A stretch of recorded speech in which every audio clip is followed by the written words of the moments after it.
संदसि वारिस रस्तनि ते निकिरी आया आहिनि ऐं एहतजाज कंदे इंसाफ़ जी घुर कई आहे।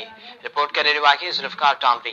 जी नाज़रीन, जीअं त 8 ॾींहं अॻु नासिरी थाणे जी हद में पोरियत मीर हज़ार खान खे ज़मीनी तकरार सां क़तल कयो वञे वारे सां हुन संदसि वारसनि जो कल्ह प्रेस क्लब अॻियां क़ौमी शहर ते धरणो ॾेई एहतिजाज करे रहिया आहिनि। वधीक हुननि खां पुछूं था त हिननि जो छा चवणु आहे। 3 तारीख़ आचर जे ॾींहुं छछर बिरादरी जे मुंहिंजे भाई टे मीर हज़ार खान खे क़तल कयो आहे, जेके अञा ताईं गिरफ़्तार न थिया आहिनि। जो को मुख्य जवाबदार आहे याकूब छछर, मोर छछर, गफूर छछर, अञा ताईं कंहिं जी बि गिरफ़्तारी न थी आहे। असां खोसा बिरादरी सां गॾु अॼु हिन एहतजाज में गॾु आहियूं। जेका छछर बिरादरी नाजाइज़ी कई आहे, नाजाइज़ी सरासर नाजाइज़ी ज़ुल्म आहे।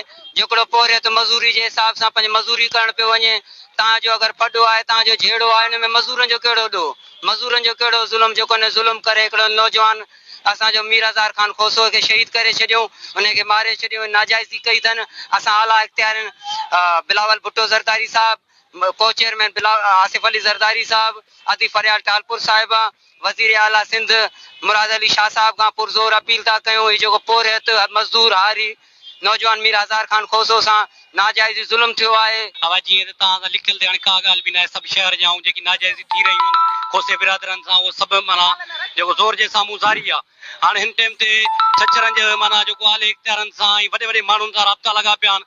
असां ग़रीबनि सां को माना जेको इंसाफ़ न पियो थिए ऐं महिरबानी करे असां आदि फरियाल टालपुर साहिबा, बिलावल भुट्टो ज़रदारी साहिबु ऐं आसिफ ज़रदारी साहिब खे अपील था कयूं त हिन ग़रीबनि सां वधि माना जेको इंसाफ़ कयो वञे। अब असांजो अर्ज़ु आहे त असांजे छोकिरे जा कातिल गिरफ़्तार कनि ऐं को बि 6-7 ॾींहं थी विया आहिनि, केर बि अञा गिरफ़्तार कोन थियो आहे ऐं मुख्य जवाबदार जेको सिहत असांखे दाबा पिया ॾियनि, उन्हनि जे करे असां सां इंसाफ़ कयो वञे। मीर हज़ार जा जो आहे इन जे सां इंसाफ़ कयो वञे।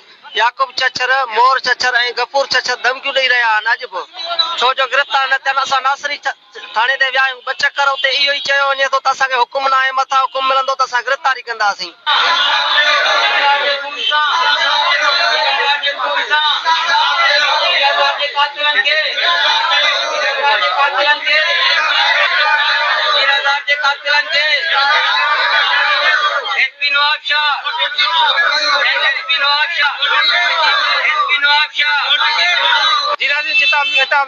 मुज़ाहिरनि जी ॻाल्हियूं ॿुधी हुननि जो चवणु आहे त 8 ॾींहं अॻु नासिरी थाणे जी हद में असांजे पोरियत मीर हज़ार खान खे बिला जवाज़ क़तल कयो ऐं हुन जा कातिल गिरफ़्तार न पिया कया वञनि। उन्हनि आला हुकुम खां मुतालबो कयो आहे त बिल्कुलु इन कातिलनि खे गिरफ़्तार करे कंहिंखे किरदार ताईं पहुचायो वञे। कैमरामैन दरिया खान सां गॾु ज़ुल्फ़कार अली टामरी, धरती टीवी।